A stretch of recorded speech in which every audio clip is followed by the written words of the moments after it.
प्रधानमंत्री मोदी जी, मैं आपको आदरणीय या माननीय नहीं कहूँगा क्योंकि आप पे अधिकार खो चुके हैं।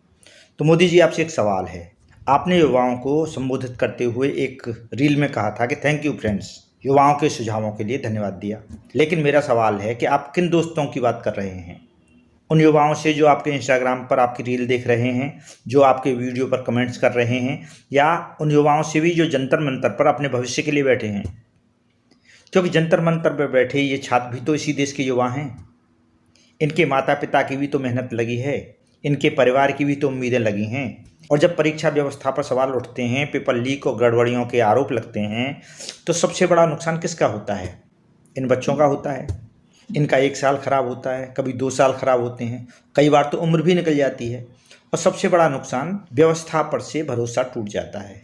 ऐसे में जब ये बच्चे शांतिपूर्वक तरीके से अपनी बात कहने के लिए बैठते हैं, भूख हड़ताल करते हैं, तो सरकार को क्या करना चाहिए? निश्चित रूप से संवाद। लेकिन सवाल ये है कि क्या संवाद हुआ है? या आंदोलन को ख़त्म करने के लिए बलपूर्वक छात्रों को हटाने की कार्रवाई हुई है? प्रदर्शन से जुड़े जो वीडियो हैं, महिला प्रदर्शनकारियों के साथ भी बदसलूकी की तस्वीरें और वीडियो सामने आए हैं। अगर किसी लड़की के साथ, किसी बच्ची के साथ पुलिस ने बदसलूकी की है तो वो निंदनीय है। तो प्रधानमंत्री जी, आपको इस पर बोलना चाहिए। अगर आप में थोड़ी भी संवेदनाएं होती तो आप कह सकते थे कि मेरे प्यारे बच्चों, अगर आपके साथ अन्याय हुआ है तो उसकी जांच होगी, लाठीचार्ज और बल प्रयोग की निष्पक्ष जांच होगी। किसी लड़की के साथ बदसलूकी हुई है तो दोषियों को सजा मिलेगी, बख्शे नहीं जाएंगे। अगर परीक्षा व्यवस्था पर गंभीर सवाल उठ रहे हैं, छात्र सड़क पर हैं, परिवार परेशान हैं, बच्चे अपनी जान दे रहे हैं, इस तरह के गंभीर मामले आ रहे हैं, तो ये चिंता की बात है। तो क्या शिक्षा मंत्री की नैतिक जवाबदेही तय नहीं होनी चाहिए? आप उनका विभाग बदल सकते थे, जवाब मांग सकते थे, जरूरत पड़ती तो त्यागपत्र भी ले सकते थे। जो बच्चों की मांग है, कोई पहाड़ तो टूट नहीं पड़ेगा। क्या इससे पहले त्यागपत्र नहीं हुए? लेकिन आपके राजनाथ सिंह कहते हैं कि एनडीए सरकार में तो त्यागपत्र होते ही नहीं हैं, क्योंकि ये आपका अहंकार है। मोदी जी, कभी कभी किसी मंत्री का जो इस्तीफा होता है वो भी संदेश देता है कि लोकतंत्र में सरकार अपने मंत्री से बड़ी होती है। इसके बजाय एक तरफ जंतर मंतर पर छात्रों की आवाज़ है और दूसरी तरफ थैंक यू फ्रेंड्स। और सवाल इतना ही नहीं है, अगर प्रदर्शन स्थल के आसपास सेवाएं, इंटरनेट सेवाएं बाधित हो रही हैं, अगर उनके लिए खाना लेकर के आने वाले लोगों और डिलीवरी बॉयज जो होते हैं उनकी सेवाओं पर भी प्रतिबंध का असर पड़ रहा है, तो सवाल तो उठेगा। क्या सरकार इस आंदोलन को रोकना चाहती है या पूरी तरह से इनकी आवाज़ को भी दबाना चाहती है? क्योंकि प्रधानमंत्री जी, अगर जंतर मंतर पर बैठे हुए बच्चे भी आपके दोस्त हैं तो उनकी आवाज़ क्यों नहीं सुन रहे? अगर ये आपके बच्चे हैं तो उनके साथ संवाद क्यों नहीं हो रहा?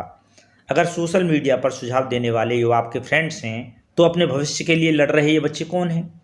क्या ये आपके बच्चे नहीं हैं? क्योंकि प्रधानमंत्री जी, ये तो जले पर नमक छिड़कना होता है। एक तरफ बच्चे भूख हड़ताल पर बैठे हैं और उनके साथ दूसरी तरफ आप बल प्रयोग कर रहे हैं। साथ ही रील बना बना कर ऐसा लगता है जैसे आप उन्हें चिढ़ा रहे हों। बच्चियों के साथ जो कथित रूप से बदसलूकी के जो आरोप सामने आ रहे हैं, उनकी आवाज़ को लेकर इंटरनेट बंद करने पर भी सवाल उठ रहे हैं। और दूसरी तरफ कहा जाता है कि थैंक यू फ्रेंड्स। युवाओं के लिए धन्यवाद नहीं, होने चाहिए निष्पक्ष जांच, जवाबदेही, दोषियों पर कार्यवाही और उनके भविष्य पर भरोसा।